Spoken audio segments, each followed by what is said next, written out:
నేను అసలు అలా 25 కోట్లు అడగడానికి కూడా అతనికి ఏమీ లేదు. ఇంకా నేనే వాడికి 7 లక్షలు ఇచ్చాను.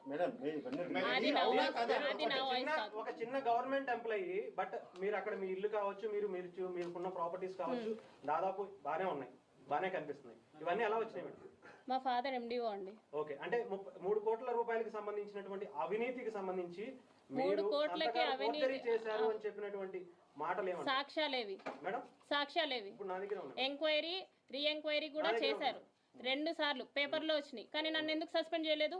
అక్కడ జర్నలిస్ట్ రాసిన దాంట్లో కూడా మీ పేరు లేదు, ఊరు లేదు. ఎందుకు లేదు?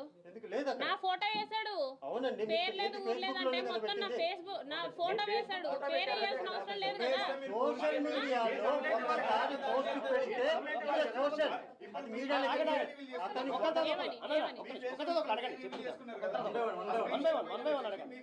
అప్పుడు ఎవరు కంప్లైంట్ ఇచ్చారనండి అతను రివీల్ చేశాడు నా ఫేస్.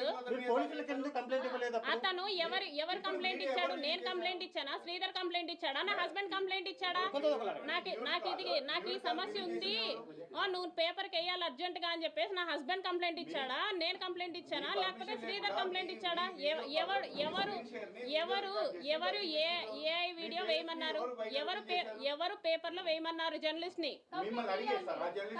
మరి అతను సూసైడ్ అటెంప్ట్ చేసుకున్నాడు. అతను వేసినందుకు నేను సూసైడ్ అటెంప్ట్ చేసుకుంటే అతను సూసైడ్ అటెంప్ట్ చేశాను అనేసి అన్నాడు. అతను వేసిన దానికి నేను సూసైడ్ అటెంప్ట్ చేసుకుంటే మీరు ఇలాగే మాట్లాడతారా?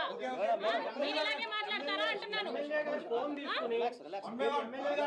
నాకు అర్థం కావట్లేదు ఆయన అడిగే మాట.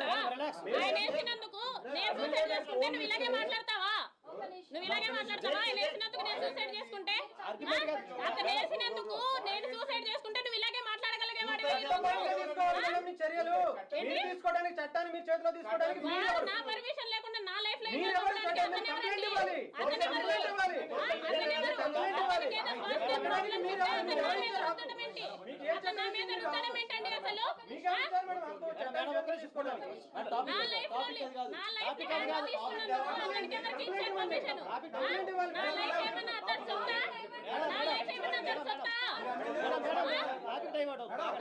అతను మాట్లాడే మాటలు చూడండి ఎలా ఉన్నాయో.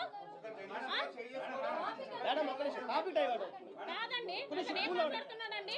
ఒకవేళ నేను సూసైడ్ చేసుకుంటే ఏంటంటే మీరు తీసుకుంటారా? నా కొడుకు గురించి మీరు తీసుకుంటారా?